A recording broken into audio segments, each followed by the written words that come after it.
Olá, caros ouvintes, eu sou o Túlio Gomes e estamos dando início a mais um devocional Temor e Tremor.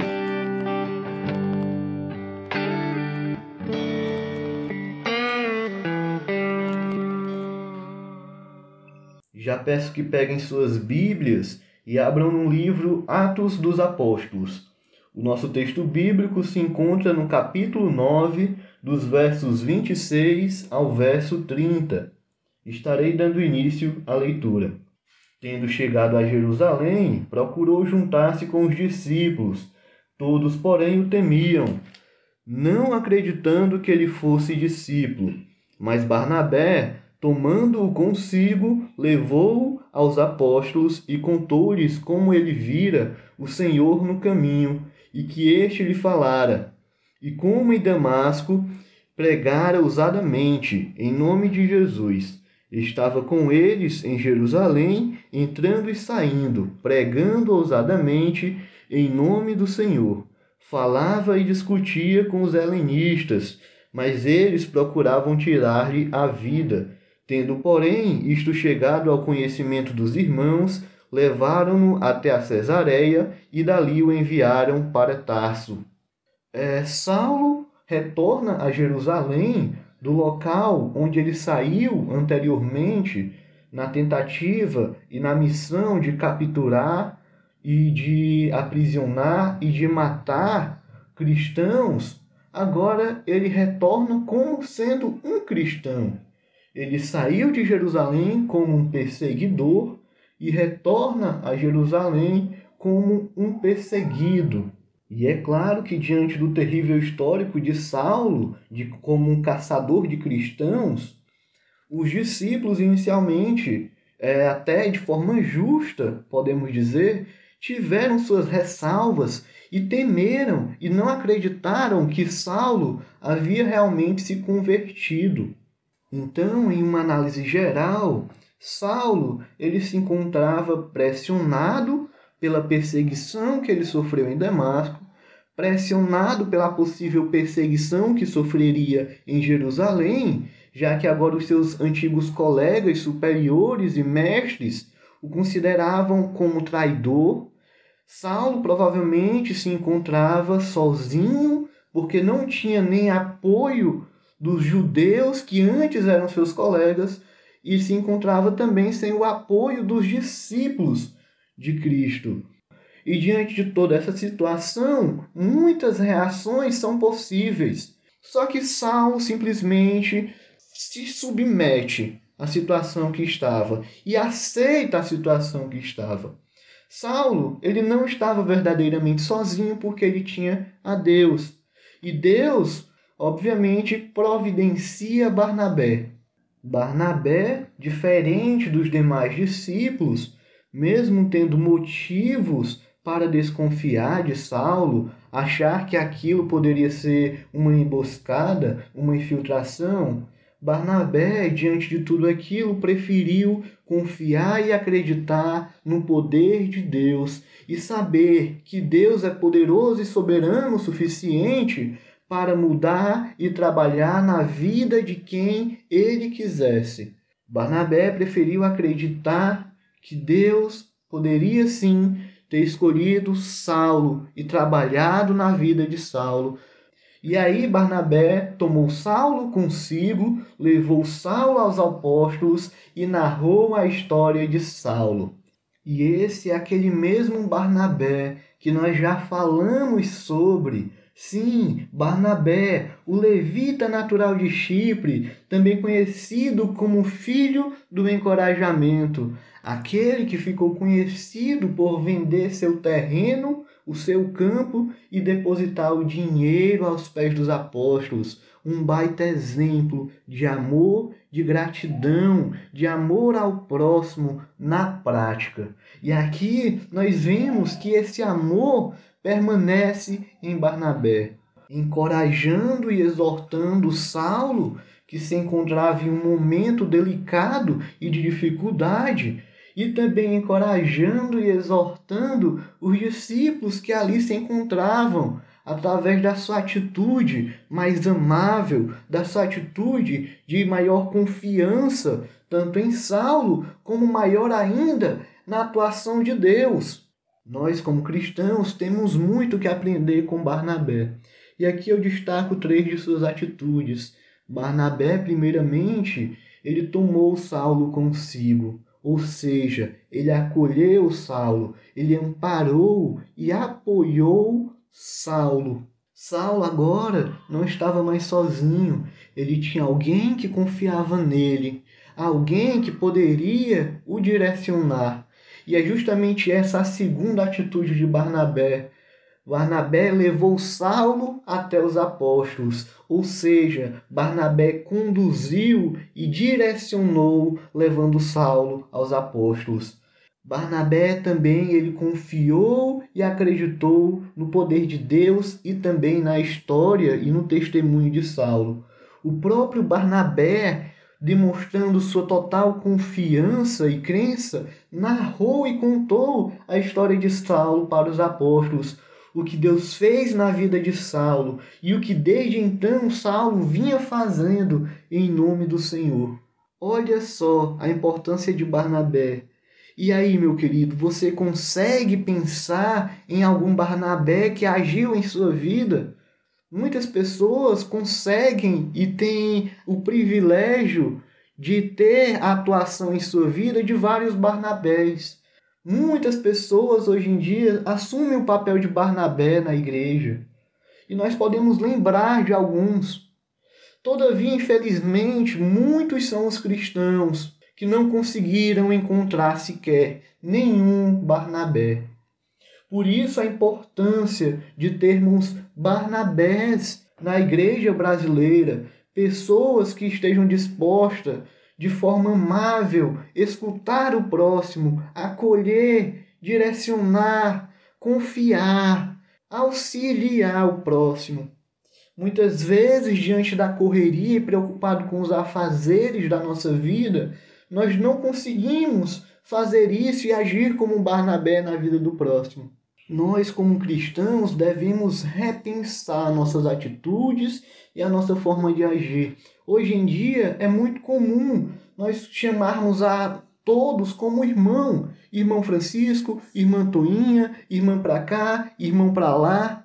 Mas será que nós temos a verdadeira compreensão do que essa palavra quer dizer? A responsabilidade que essa palavra tem? Nós estamos apenas chamando o próximo de irmão da boca para fora?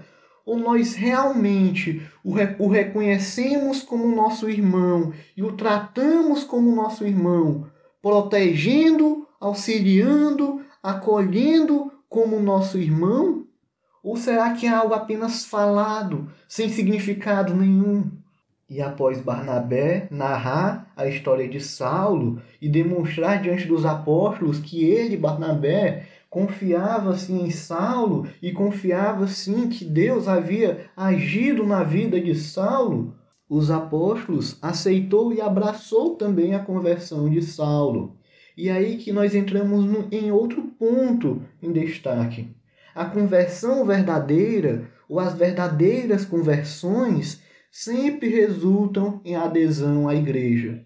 Não só por parte do convertido, que ele vai querer sim ser aderido em determinada igreja, ele vai buscar sim a comunhão dos santos, vai buscar sim se juntar à igreja de Cristo, como também a própria igreja, uma igreja que tem uma conversão verdadeira, que foi realmente convertida, essa igreja vai buscar aderir novos membros e novos convertidos. Essa igreja vai buscar acolher e abraçar os novos convertidos. Isso é uma marca.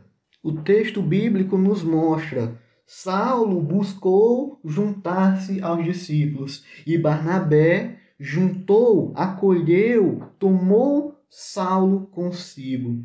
Ou seja, logo após houve a adesão dos apóstolos e logo após houve a adesão de todos os discípulos. É tanto que o texto bíblico, no versículo 28, nos diz: estava com eles em Jerusalém, entrando e saindo, Quem estava com eles? Saulo. Após a sua adesão, Saulo já se encontrava em comunhão com os discípulos, com os cristãos, e Saulo estava com eles, entrando e saindo, pregando ousadamente a palavra de Deus.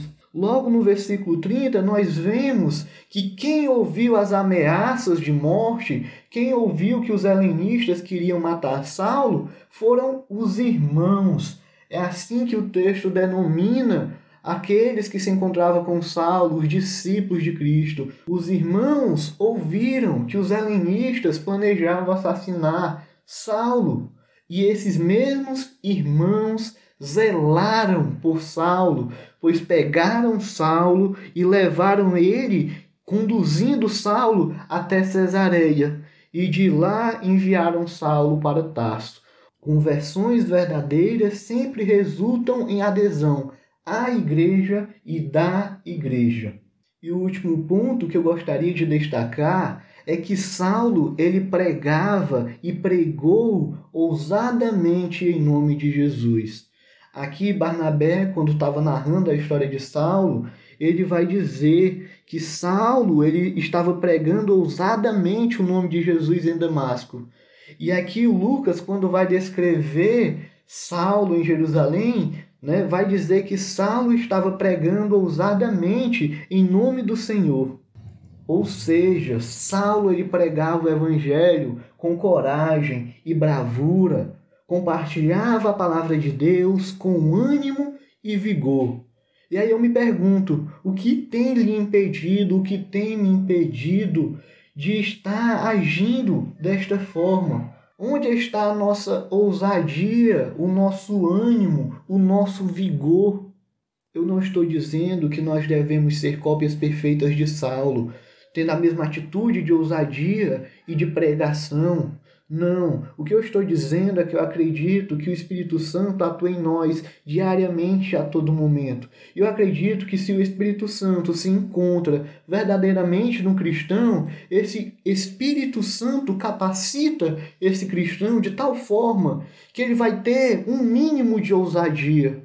Ele vai ter um mínimo de ousadia suficiente para testemunhar o Evangelho e evangelizar as pessoas. Ele não vai conseguir ficar calado diante de uma oportunidade de evangelizar e de compartilhar o Evangelho. O Espírito Santo vai atuar na pessoa que ela vai exalar o Evangelho, ela vai testemunhar com a própria vida dela, as atitudes dela são um testemunho, é um evangelismo.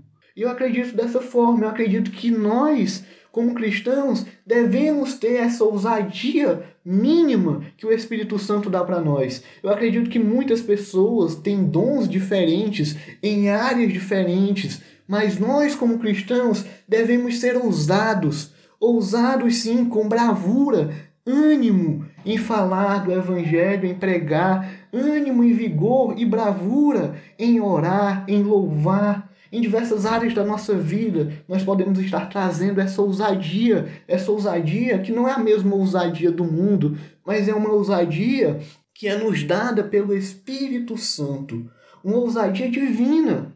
Em todas as áreas da nossa vida, nós devemos ter bravura e vigor, nós devemos ser corajosos, devemos ser ousados por Cristo e para Cristo. E nós finalizamos esta sessão da conversão de Saulo, onde Saulo ele é enviado para Tarso. E lá ele ficará alguns anos compartilhando a palavra de Deus, evangelizando e pregando. Mas em breve nós voltaremos a falar de Saulo, ou do apóstolo Paulo. Pois agora ele enxerga e não está mais em trevas, pois ele vê a luz e se encontra em meio à luz. Agora Saulo, ele respira as boas novas do Evangelho e a vida que encontrou em Jesus e não mais as ameaças e mortes. Agora o caminho de Saulo é Jesus e ele vai para onde o Espírito Santo permitir e o mandar. Não para ameaçar, prender e matar, mas para pregar o Evangelho e apresentar às pessoas a verdadeira vida. Jesus é o caminho, a verdade e a vida. Oremos.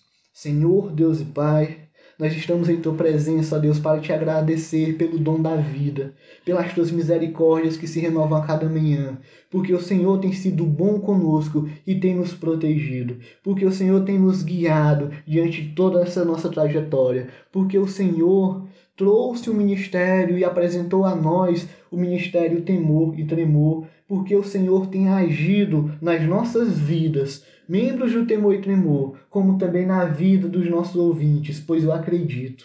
Nós te agradecemos, ó Deus, por toda a Tua bondade, por toda a Tua justiça, por todo o Teu amor que é apresentado a nós, porque o Senhor nos mudou e nos molda a cada dia. Nós te agradecemos, ó Pai, pela Tua intervenção divina na história através de Jesus Cristo. Te agradecemos pela vida de Paulo, da vida de Saulo. Ele foi usado por Ti. Ele está nos guiando hoje, ó Pai, através do seu testemunho e da sua vida e das suas atitudes. Mas nós sabemos que tudo que Ele fez, tudo que Ele todo o resultado que ele conseguiu só ocorreu porque o Senhor atuou em sua vida de forma ativa.